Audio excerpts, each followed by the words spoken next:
Salam damai sejahtera bagi segenap umat Tuhan dimanapun berada pada saat ini.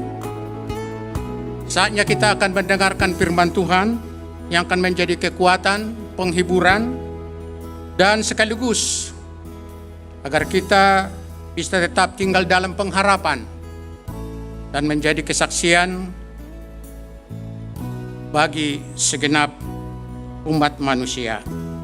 Mari kita berdoa. Saatnya kami akan mendengarkan akan firman-Mu, ya Tuhan.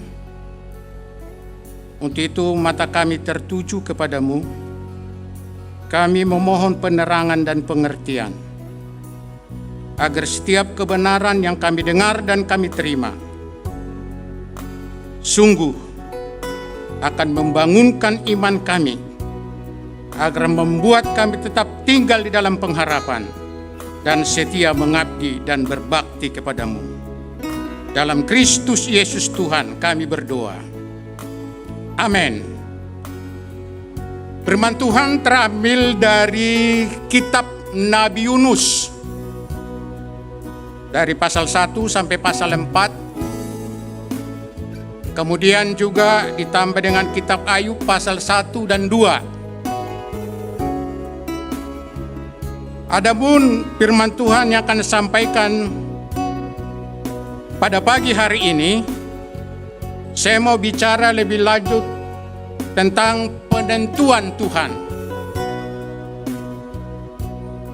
Mengingat apa yang sedang terjadi di belahan dunia ini,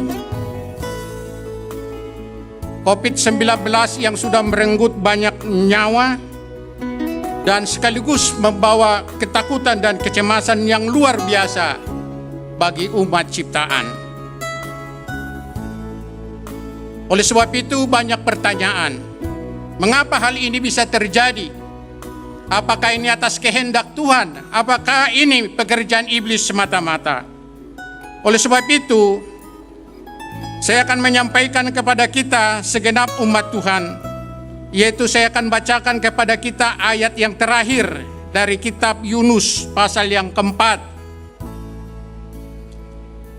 Tuhan mengatakan begini, "Tetapi berfirmanlah Allah kepada Yunus, layakkah engkau marah karena pohon jarak itu?" Jawabnya, "Selayaknya lah aku marah sampai mati." Lalu Allah berfirman, "Engkau sayang kepada pohon jarak itu, yang untuknya sedikit pun engkau tidak berjerih payah, dan yang tidak engkau tumbuhkan, yang tumbuh dalam satu malam dan binasa dalam satu malam pula. Bagaimana tidak aku akan sayang kepada Niniwe, kota yang besar itu, yang berpenduduk lebih dari 120.000 orang, yang semuanya tak tahu membedakan tangan kanan dan tangan kiri, dengan ternaknya yang banyak itu." Dari firman Tuhan ini, Tuhan memberikan lebih lanjut penjelasan kepada Yunus. Apa alasannya Tuhan lebih lanjut memanggil dia dan menyuruh dia ke kota Niniwe memberitakan berita pertobatan? Karena dikatakan dalam firman Tuhan ini bahwa penduduk kota Niniwe di hadapan Tuhan, mereka seperti pribadi-pribadi atau seseorang yang tidak bisa membedakan antara tangan kanan dengan tangan kiri. Sebagaimana juga yang kita tahu, waktu Yunus disuruh ke kota Niniwe memberitakan berita pertobatan, berita keselamatan, dia melarikan diri dari panggilan Tuhan. Dengan demikian, dia pergi ke Tarsus, kemudian membeli tiket kapal dan menaiki kapal tersebut. Dan apa yang terjadi? Badai besar datang menimpa kapal itu. Dan akhirnya semua para penumpang kapal itu dilanda ketakutan dan kecemasan. Oleh sebab itu mereka membuang barang-barang dan seterusnya, dan mencari lebih lanjut, membuang undi untuk menemukan siapa gerangan membuat peristiwa ini, malapetaka ini terjadi. Dan dibuang daun di akhirnya kedapatan bahwa Yunuslah penyebab bencana ini. Oleh sebab itu, para nahoda demikian juga yang lain meminta apa yang harus diperlakukan kepada Yunus. Yunus mengatakan, ya buang aja saya ke laut, maka badai akan teduh. Sebagaimana tadi yang saya katakan, tema pada nas ini yaitu atas penentuan Tuhan. Di dalam ayat yang ke-17, waktu Yunus dibuang ke laut, maka dikatakan atas penentuan Tuhan datanglah seekor ikan menelan Yunus. Atas penentuan Tuhan. Pasal yang kedua ayat yang ke-10, ikan juga disuruh oleh Tuhan untuk memutahkan Yunus ke darat. Pasal yang keempat ayat yang ke-6, atas penentuan Tuhan pohon jarak tumbuh. Pasal 4 ayat 7, atas penentuan Tuhan seekor ulat menggerek jarak sehingga mati. Atas penentuan Tuhan juga bertiuplah angin timur yang panas terik. Jadi kalau kita kaitkan teks ini, ayat ini kepada apa yang terjadi pada saat ini ialah bahwa adalah atas penentuan Tuhan juga apa yang diperhadapkan dalam kehidupan ini. Tuhan mengizinkan COVID-19 menjadi ancaman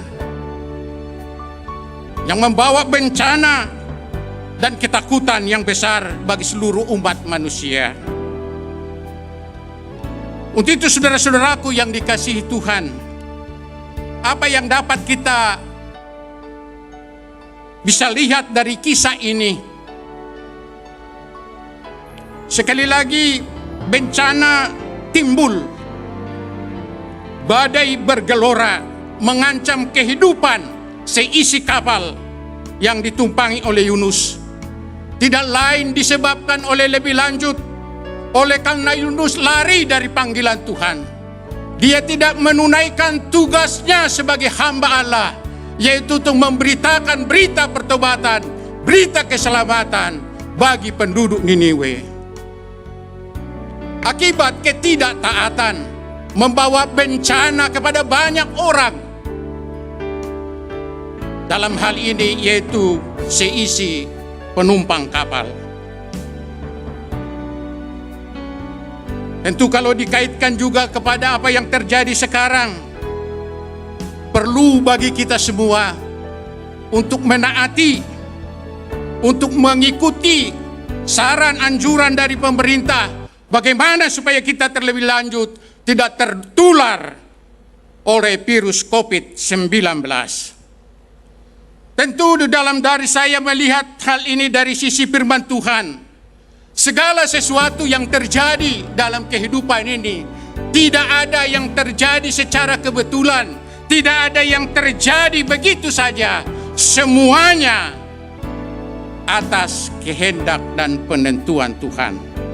Kalau kita lihat umpamanya di dalam Ayub pasal yang pertama, ayat yang ke-10, waktu iblis menghadap Tuhan, lebih lanjut untuk membujuk Tuhan untuk mencelakakan Ayub, karena iblis menyadari bahwa kehidupan Ayub, keluarganya, dan segala sesuatu yang dimiliki oleh Ayub adalah dipagari oleh Tuhan.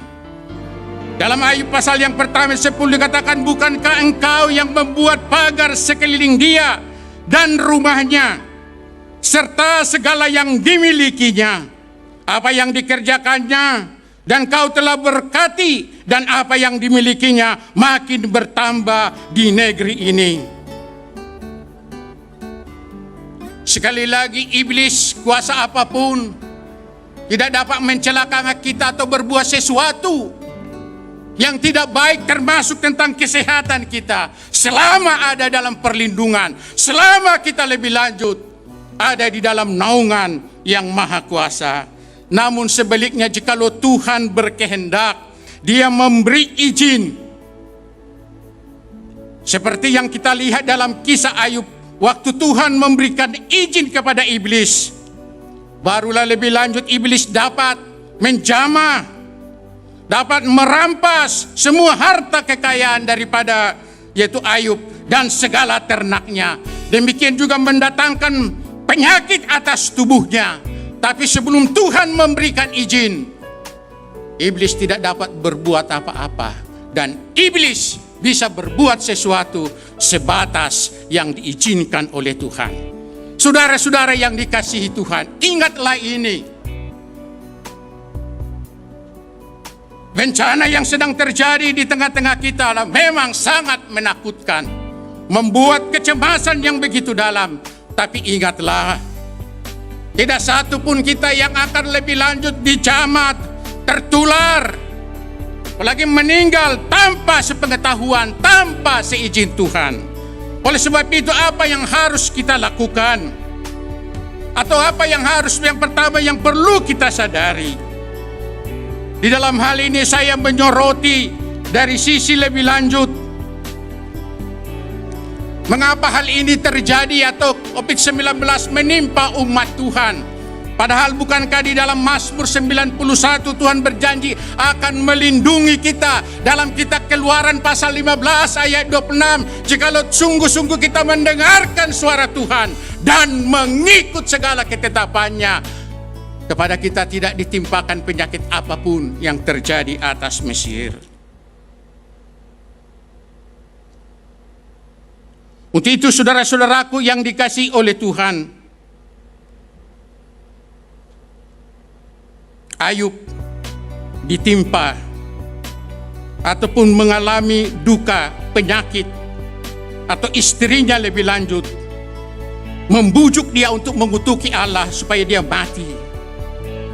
Tetapi Ayub mengatakan, apakah kita bersedia hanya menerima yang baik dari Tuhan dan tidak bersedia menerima yang kurang baik? Untuk itu saudaraku yang dikasihi Tuhan, yang perlu sekarang, yang perlu untuk kita cari, memohon pimpinan Tuhan ialah apa maksud semuanya itu diizinkan Tuhan terjadi dalam kehidupan ini.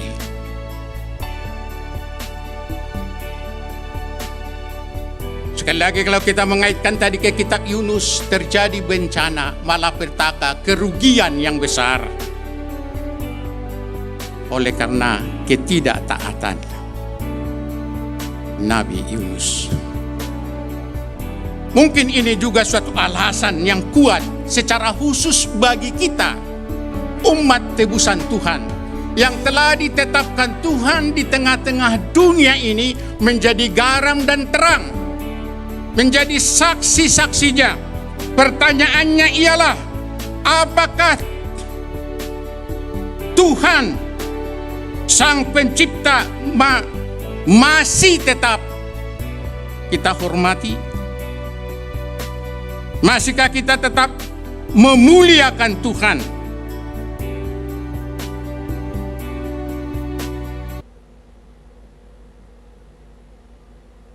Yunus lari dari panggilan Tuhan untuk memuliakan Tuhan.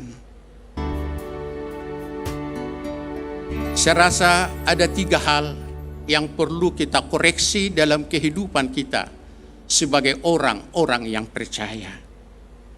Yang pertama ialah, sejauh mana kita sekarang menghormati Tuhan, mengasihi Tuhan, atau memuliakan Tuhan.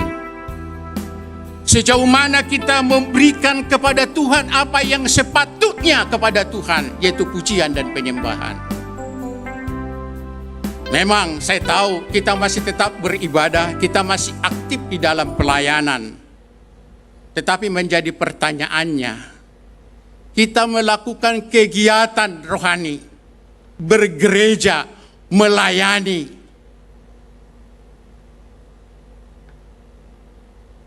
Apa motivasi? Apa yang mendorong kita untuk melakukan semuanya itu?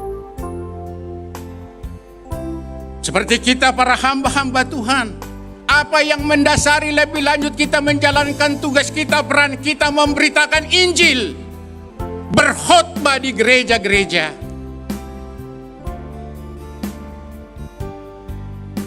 Apakah oleh karena masih tetap didasarkan oleh kasih kita kepada Kristus, sebagai penghormatan kita kepada Kristus atas kasih-Nya yang besar yang telah menyelamatkan kita? Atau hanya sekedar menjalankan tugas karena melalui tugas ini, panggilan ini, kita sudah cukup nyaman dibuatnya? Untuk itu saudara-saudaraku yang dikasihi oleh Tuhan, mungkin kita mempunyai pandangan juga seperti Yunus. Mengapa dia enggan memberitakan berita keselamatan kepada orang Niniwe? Karena dia tahu dan sadar penduduk Niniwe adalah orang-orang jahat. Dia tahu di satu sisi lebih lanjut bahwa bangsa ini saatnya juga akan dihukum, dimurkai oleh Tuhan. Dan yang ketiga lebih lanjut, alasan Yunus mengapa dia melarikan diri, tidak pergi ke Niniwe memberitakan keselamatan, pertobatan. Oleh karena lebih lanjut, dia tahu dikata karena Allah itu Maha Pengasih dan Pemurah.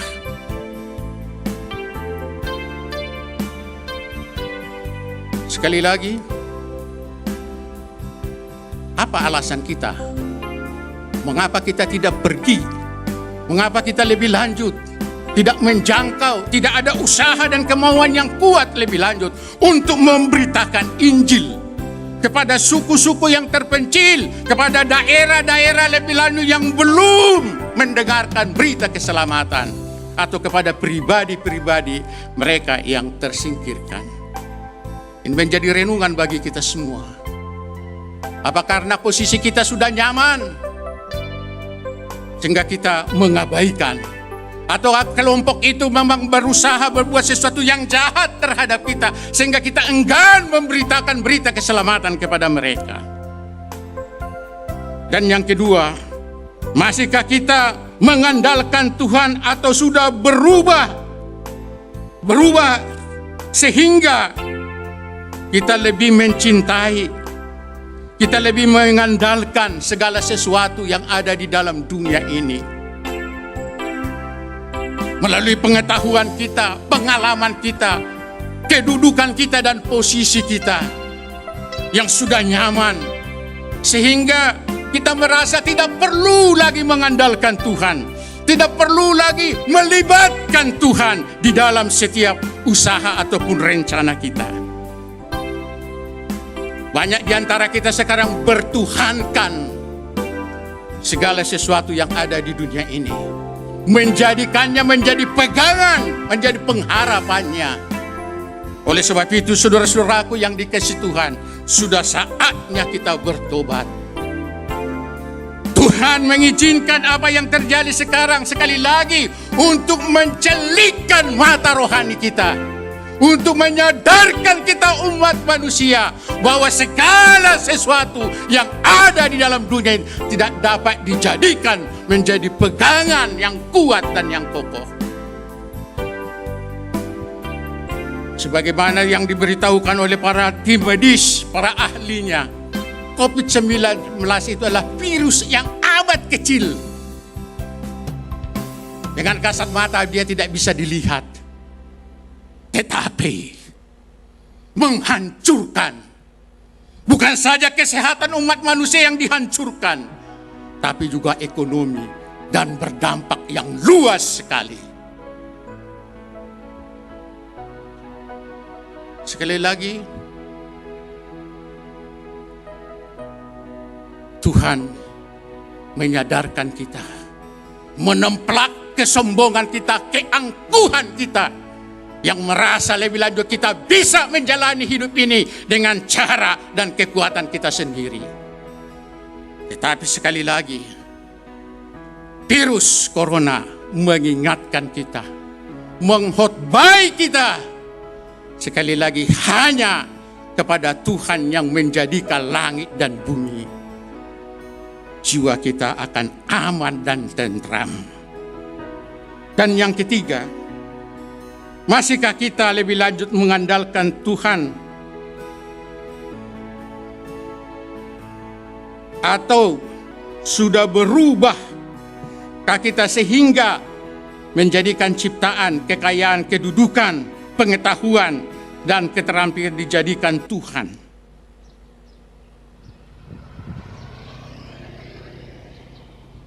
Itu menjadi problema yang kedua. Yang pertama tadi, kita telah mengabaikan memberikan hormat kita, pemujaan kita. Kita tidak berbaktilah sepenuhnya lagi kepada Tuhan. Dan yang kedua, menjadikan segala yang di dunia ini menjadi pegangan kita. Dan yang ketiga, apakah kita masih mementingkan kerajaan Allah, misi penyelamatan, seperti apa yang dikatakan oleh Tuhan kepada Yunus? Engkau sayang kepada jarak ini yang tumbuh dengan sekejap, kau tidak punya usaha, tidak punya andal di situ. Bukankah aku tidak sayang lebih? Bukankah aku sangat mengasihi dan menyayangi, yaitu penduduk Niniwe?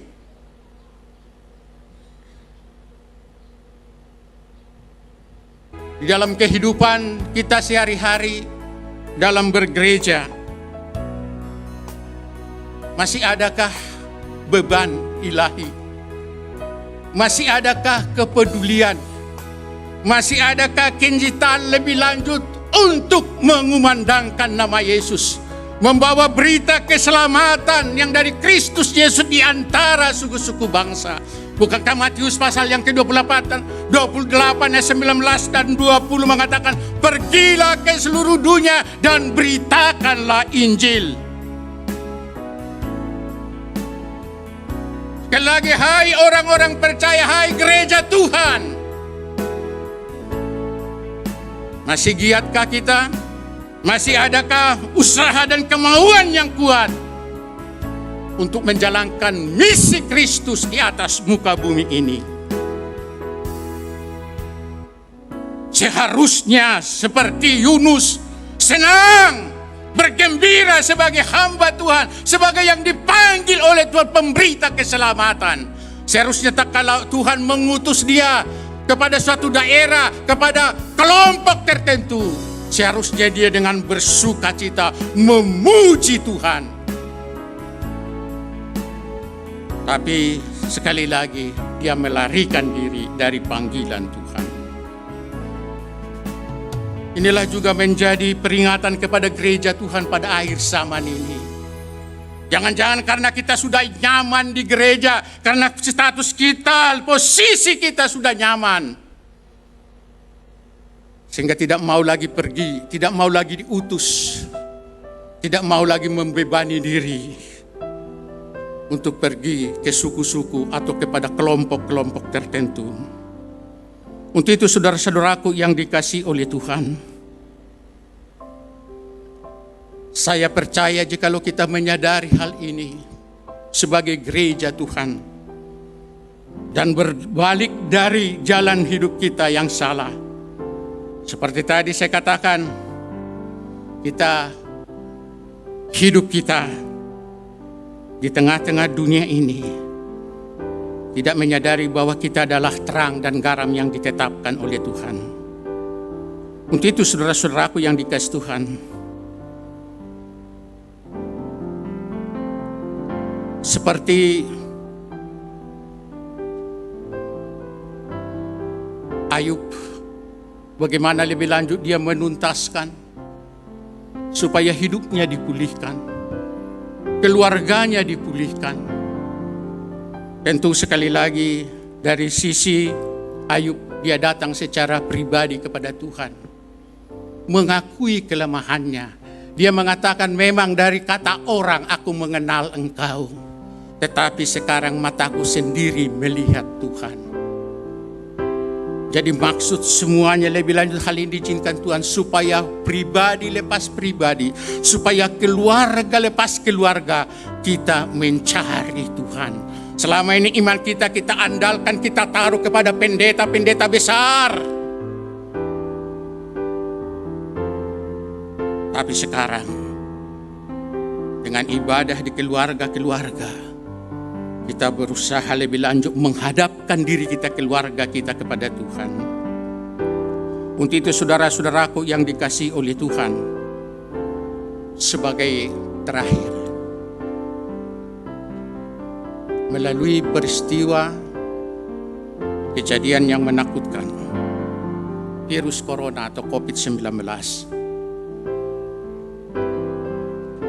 saya percaya ini atas penentuan Tuhan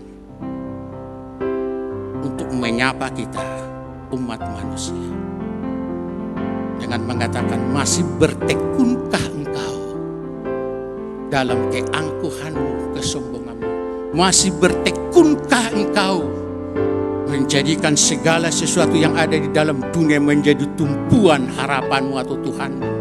Masih bertekunkah kau di lebih lanjut di dalam kehidupan ini, kehidupan yang nyaman, tidak peduli tentang mereka-mereka yang membutuhkan keselamatan, padahal hati Tuhan ada di sana. Sekali lagi Tuhan mengatakan kepada Yunus, engkau sayang kepada jarak ini yang sedikit engkau pun tidak punya andil di dalamnya. Bagaimana aku tidak sayang kepada kota Niniwe yang berpenduduk 120.000. Kiranya ini juga kita renungkan sebagai umat Tuhan. Jikalau Tuhan sudah mengasihi kita, Dia juga mengasihi dunia ini. Dia berkehendak tidak satu pun binasa. Tidak satu pun binasa. Tuhan berkehendak supaya semua orang diselamatkan. Oleh sebab itu sekali lagi, saudara-saudaraku yang dikasihi oleh Tuhan, sebagai jemaat Kristus Yesus, tunaikanlah panggilanmu. Beritakanlah berita keselamatan yang dari Kristus Yesus di antara sesamamu. Dengan demikian, Tuhan berjanji akan meluputkan kita, akan menyertai kita, bahkan lebih lanjut akan menjadikan masa-masa yang sulit pun menjadi kebaikan bagi kita. Tuhan memberkati kita, kasih-Nya menaungi kita semua. Dan sebagai terakhir, tunaikanlah tugasmu sampai pada akhirnya. Tuhan menyertaimu. Tuhan menyertaimu. Amin. Mari kita berdoa. Bapa Surgawi, kepadamu kami menyerahkan segenap sidang jemaatmu, anggota tubuhku, dimanapun mereka berada pada saat ini. Doa hamba ialah agar kebenaran daripada firman-Mu dijabarkan lebih lanjut dalam setiap hati-hati kami, sehingga kami mendapatkan pemahaman dan pengertian. Lebih daripada itu, hidup kami dibangkitkan, diubahkan dan diperbaharui, sehingga kami mencendengkan hati kami untuk melakukan tugas kami, panggilan kami sebagaimana seharusnya. Karena untuk itulah Engkau menempatkan kami di atas muka bumi ini, untuk menjadi terang dan garam dunia. Demikian ya Bapa, hamba berdoa bagi mereka yang sakit, yang lemah, yang takut dan yang cemas, baik oleh karena penyakit yang menular yang ada sekarang. Doa hamba ialah di dalam nama Tuhan Yesus Kristus, hamba melepaskan kuasa kesembuhan dari bilur-bilur-Mu menghinggapi setiap tubuh-tubuh yang sakit dan lemah. Di dalam Kristus Yesus Tuhan, disembuhkan dan dipulihkan. Demikian juga ya Tuhan, Kuasa yang membangkitkan Kristus dari antara orang mati. Kuasa yang sama membangkitkan tubuh mereka yang lemah dan sakit.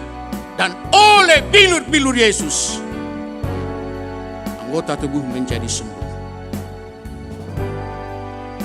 Terima kasih Tuhan.